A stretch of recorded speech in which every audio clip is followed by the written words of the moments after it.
Hello and welcome to Back at Camp, Mojave County's only outdoor television show. I'm your host, Don Martin, and on today's show I have a very special guest from the Arizona Game and Fish Department.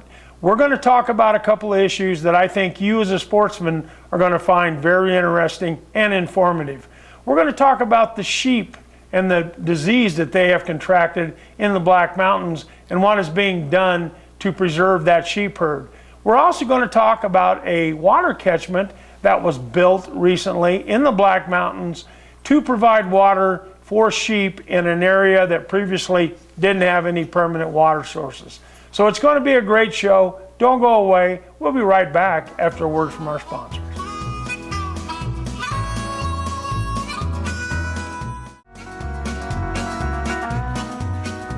Welcome back to Back at Camp. I'm your host, Don Martin.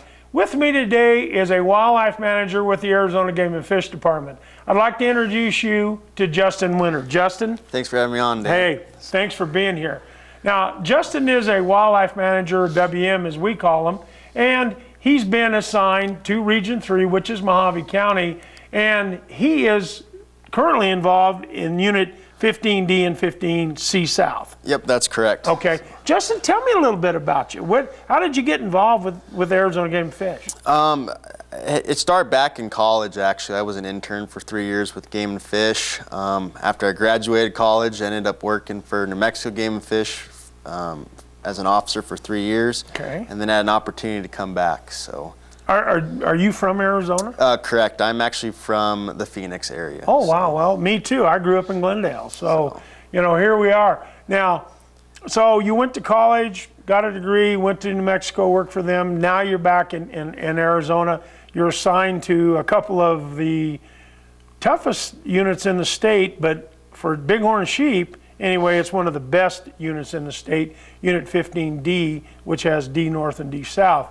Now, what are your responsibilities as a wildlife manager with the department for those two units?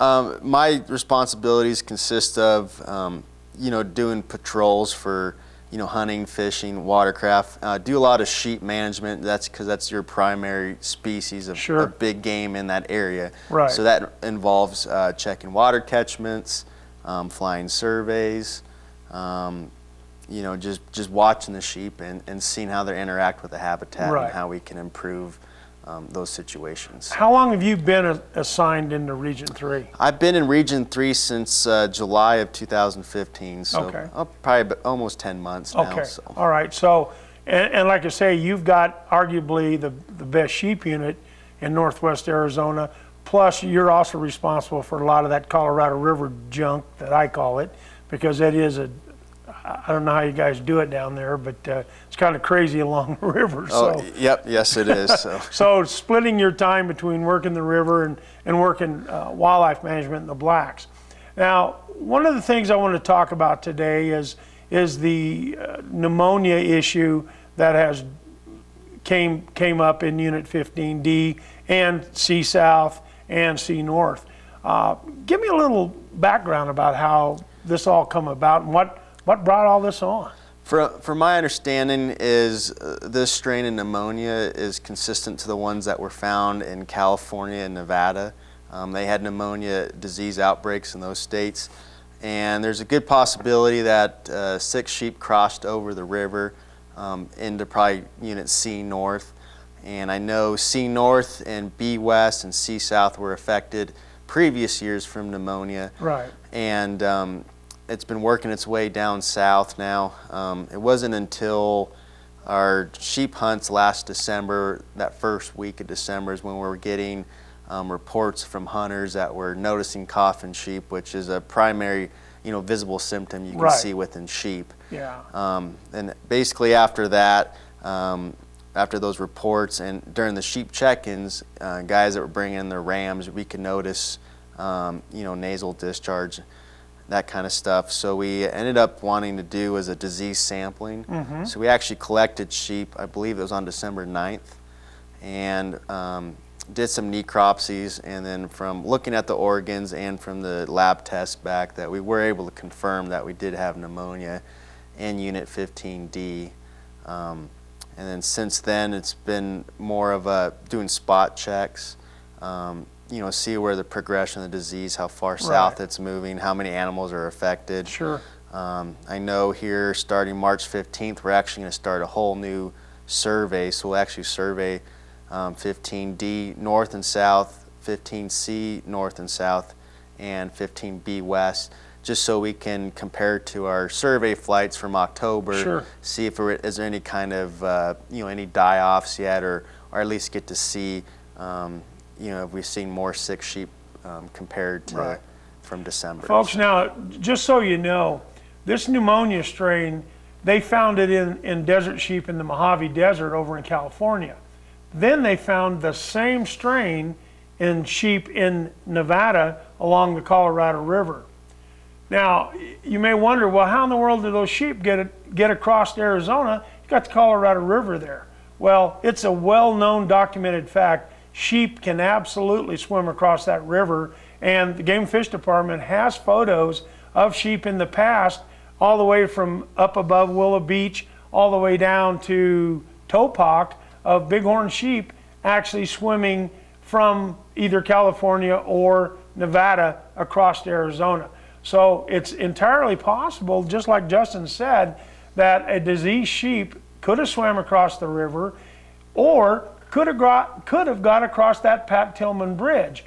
I can tell you this, I personally witnessed a ram on the Pat Tillman Bridge over the Colorado River on the Nevada side, running down the roadway across the bridge over into Arizona from Nevada.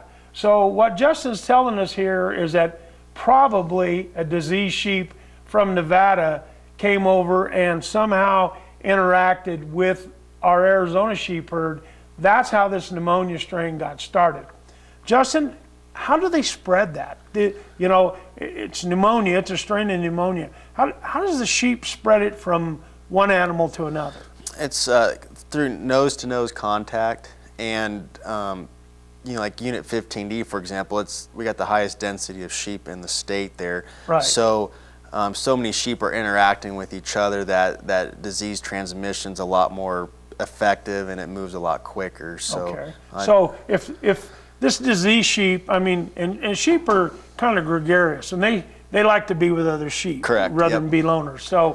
So we get this sick sheep that came across somehow, some way, and he found a band of our sheep, I call them our sheep, on the Arizona side, and that sheep just being in the close proximity, and it starts coughing and nasal passages, or you're getting stuff running out of its face, and so they're coughing, and the other sheep breathe that in, and that gets it going right there. Yeah, correct. It just, I guess you could say, it gets the ball rolling. Yeah. A snowball effect. So. And from your surveys, I know I kind of watch that stuff real close about the numbers and what you survey, and what I saw was a tremendous loss of numbers in 15D north or 15C north, and then I happened to be over in 15B west this winter on a couple of sheep hunts there, and I noticed that there was an apparent decline in the sheep numbers in 15B west. So is that kind of what you guys found when you did those surveys? Correct. I think part probably has to do with the disease itself, that it started on that north end, so it affected those sheep first, and it could be within the last couple of years, and that's Sure. why you're seeing a decrease in those northern units, and now it's finally made its way south. Right. And that's what we saw in our surveys was, a decreased number of sheep in those northern units. Right. So. I was telling Justin off camera that when I was up in B West in December, there used to be a lot of sheep that you would see along what I call the Highway 93 corridor, which is either side. On the north side is 15B West, on the south side is 15C North. Typically in years past, we would see a lot of sheep, mostly ewes and lambs, but there were ram bands along that Highway 93 stretch. And in 2015, we did not see those sheep there, and it was kind of an alarming thing because, we normally would see, 40, 50 sheep from the Temple Bar turnoff all the way to Hoover Dam. This year we saw one group of sheep. It was on fortification, and there were 7 sheep there. And we knew then that there probably was something wrong because we just couldn't find them either. Correct, and I think with the less number of sheep, we'll most likely want to be cutting permanent tags, just to preserve those herds that are left. Absolutely. So. Now, what is when a sheep herd gets affected? It can result in a tremendous loss. What do you guys think could happen out there? Talking to our vet, it sounded like we could see anywhere between like a 50 to 90% die-off rate. Wow. It just depends on the resistance of the sheep to the disease. But yeah, and when and if they recover from the pneumonia, then they're susceptible to sinusitis, which is another disease, and so it just weakens the sheep in general. Correct, and I think a big issue too is that pneumonia sort of lingers on for a while. A lot of these ewes that have pneumonia, they could become somewhat resistant to it, but anytime they start producing lambs, they can transmit pneumonia to those lambs, and those lambs usually don't survive. So you almost see like a stagnant in the population. Okay. So. Now, tell us what can be done, if anything. Unfortunately, there's not a curable vaccine for sheep. Even if there was one, for example, in 15D, our population estimate from last year was over 700 sheep, and the possibility of inoculating 700 sheep in the wild is almost nearly impossible. Right. So I think what we're at now is almost just monitoring the situation, see where it goes.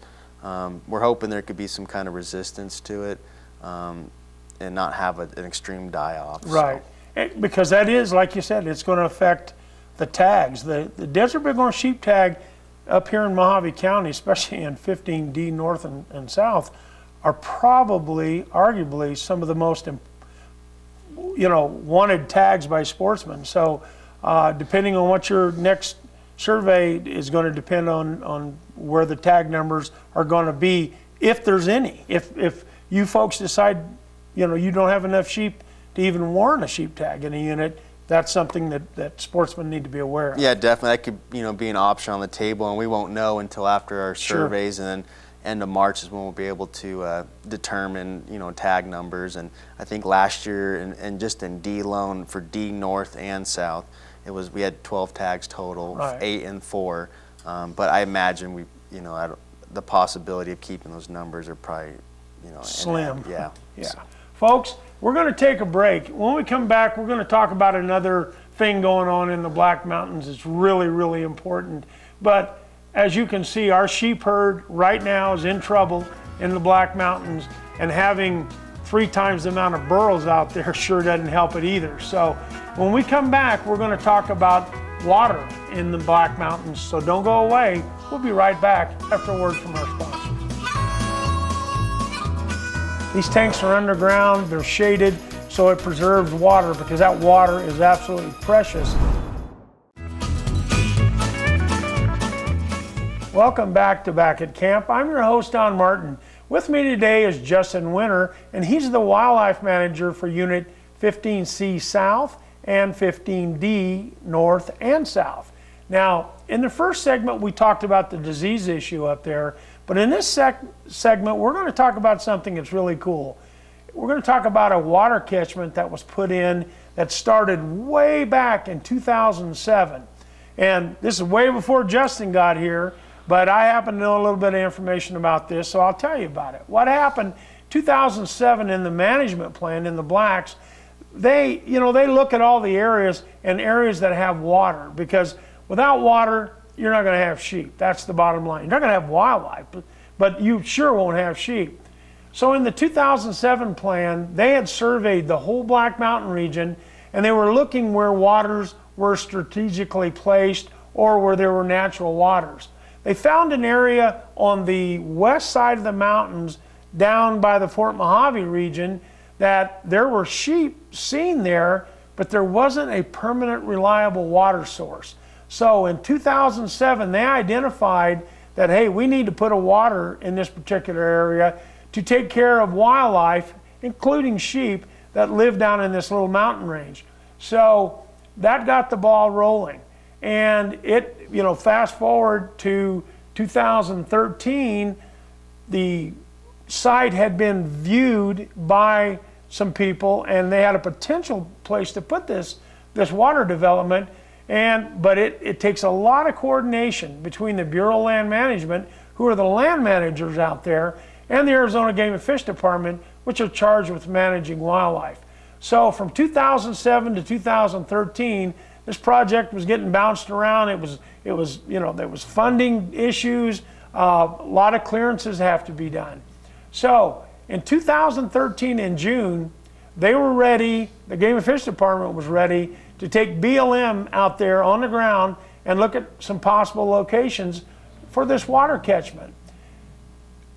Schedules didn't jibe, so it wasn't until February 4th, 2014, that members of the Arizona Game and Fish Department, which was Jeff Pebworth and Wildlife Manager Luke Apfeld, and BLM personnel Rebecca Peck and Timothy Watkins and myself, we made a trip, walked up that mountain, and came to the spot where Luke primarily had determined that this would be a great place to put a water catchment. Becky surveyed it, took pictures. Timothy was there with her. They looked this whole thing over. They determined that, yes, this would be a good location for this project. Now, so we get this part done, and now we got to go through the BLM process where they're going to make sure that all the clearances, the cultural clearances, that's not an Indian site or some other kind of issue up there that this site was okay. We got it done finally. It was funded, and members of the Arizona Desert Bighorn Sheep Society were a huge part in this, getting this thing going and keeping it going. And finally, it was ready to go on the ground. It was done on the weekend of March 5th. Yep. And now we're going to talk to Justin, because Justin obviously is involved with that project there. So Justin, tell me now, what'd you guys do? How's this thing going? It's like you're saying, Luke, all the previous guys that helped out, they got the ball rolling and got all the paperwork and site and clearances. So basically it started last Wednesday, which I believe was March 2nd. Okay. And this location, it's off of the Silver Creek Road. It's going to be west of Oatman there. And with that location so remote that we had to use a helicopter to bring heavy equipment up to the site. Right. So the first couple days consisted of bringing all the equipment up there. Mostly it was Arizona Game and Fish Department employees that were working on that. That's your development staff. Correct, our development crew. So the first 2 days we dug the holes so we can put our water storage tanks in. Right. Volunteers didn't show up until Friday, and they helped us out throughout the weekend. And we were able to put the apron in, the pipe rail fence, the actual. And what's the pipe rail fence is designed to do what? It's designed to keep cattle like burrows out. It's the water catchment's designed for wildlife. So that's what we put a pipe rail fence. Sure. There's certain dimensions on the fence between the bars, actually between the rails, where sheep can access through those. So fences. The sheep can get through them, the mule deer can get through them. Correct. Obviously, small game Correct. can get in there, but it keeps out those big ungulates like cattle and the feral burros. Yep, or domestics too, like you're saying, cattle and whatnot. Right. So you put that up. That's to protect that site. Correct. Now it takes a lot of money to build that thing. Correct. You remember how much? The cost on it, I'm not sure off the top of my head. I know a lot of our funding comes through those HPC grants. Yeah. That's a Habitat Partnership Committee. Correct. And we got one in Kingman. Correct. So a lot of that funding comes through there. I know the Arizona Desert Bighorn Sheep Society, they also helped with the site, and I believe they helped with the funding also. Just so people understand, folks, when they sell tags, like they sell a raffle sheep tag, they sell an auction sheep tag. The raffle sheep tag money that you buy to try to win a tag, that money is designated to be used for sheep projects only. So this is money that came back on the ground and it's going to help put more sheep back up on the mountain up there. So you got the pipe rail fence built. You got to weld that in. That's 1 inch. I think it's 1 inch tube or steel tube. Yep, correct. And then you had to dig out where you're going to put the collection, where the tank is, where the water flows in. And that was the first couple days, is because all that land up there is mostly rocks. We were having to use jackhammers, break that ground up, set the tanks in, and then get the framing for the actual apron up. Got the apron in, dug all the posts for the pipe rail fence, welded that together, installed the actual water catchment, and basically that was the entire project. And so, and people are going to be able to see the pictures of this thing as it's being built. You talk about an apron. The apron is made out of sheet metal? Correct. And what does it do? So the apron, it basically catches rainwater. Okay. And you're using the slope of the apron, where you're going to have gravity feed that rainwater down through the metal apron. And at the end of the apron, there's actually like a gutter system where the water collects in that gutter, and there's pipes that run into the actual water storage tanks where that water is stored in there.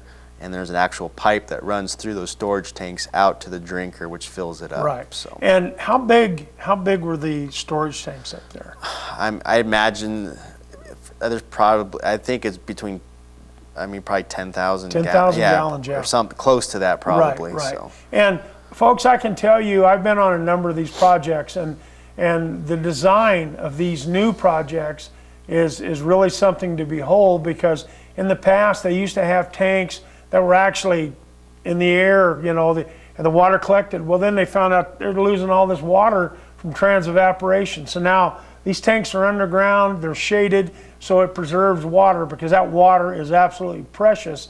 And like Justin's saying, then it's able to come out into a drinker that's made to look like a natural, it's like a natural walkway where the sheep can go up and actually drink out of there. And again, water is life out there. And you guys had about what, 50 volunteers or 50 people in? I think we probably had more than that, to be honest. I wouldn't be surprised if we had almost 80 volunteers. Wow. We had Midwest chapters members from the Wild Sheep Foundation Right. were out there that brought students that helped assist, and they were from South Dakota, Minnesota, and Iowa. Wisconsin? Yeah, Wisconsin too. Yep. Yeah, there was like 10 young adults. Correct. With mentors and sponsors out there, and these guys come all the way from back there to work on a sheep project here in Arizona, and most likely none of them will ever get a sheep tag in the state of Arizona. Correct. Yep. So it was a great deal, and like I say, the Sheep Society, man, you can't say enough about those guys. Those people put millions of dollars on the ground through fundraisers, and it goes to projects just like this. And this is a project that was identified, really needed, and it took you guys, what, 5 days or about that? Yeah, I think Wednesday, and we completed it on Sunday, so about 5 days. Okay, and it was a concerted effort. And now one thing I wanted to cover is this was called the Silver Creek Catchment. Correct. But it was also in honor of a longtime sheep guy, John Housengay. They're also calling this the Housengay. Correct. Catchment. Yep. And then we had a big commemoration for him Saturday night there, even on the plaque, because we actually put plaques on each water catchment. On the drinker, we put in cement, Right. and it says Silver Creek / Housengate Catchment. Awesome. Now and it's well worth it. If you know anything about sheep in Arizona, you'll hear a lot about John Housengay. He was a 3-time past president, one of the founding members of the Arizona Desert Bighorn Sheep Society, and just an all-around great guy. And naming this tank for him is well deserved. So, what about the water? Is there water in it now, or what are you going to do? Yes, there is some water in there now. So once we finished the site, construction was completed. What water we had up there, we put it in the drinker. So there's water there now. Yes. And there's sheep there now. Yep, correct. During the construction site, we saw numerous sheep within the same ridge line where the catchment was put in place. So there's a good possibility there actually could be drinking from it today. So. Excellent. Folks, that's all we have time for today. I want to thank Justin. Justin, appreciate it. You've been a great guest, buddy. Listen, Support these different organizations, the Arizona Desert Bighorn Sheep Society. Work with them. The money you give to them goes underground for sheep on the mountain. So until next week, this is your host, Don Martin, saying keep your fishing line fresh, your firearms oiled. We'll see you next week back at camp.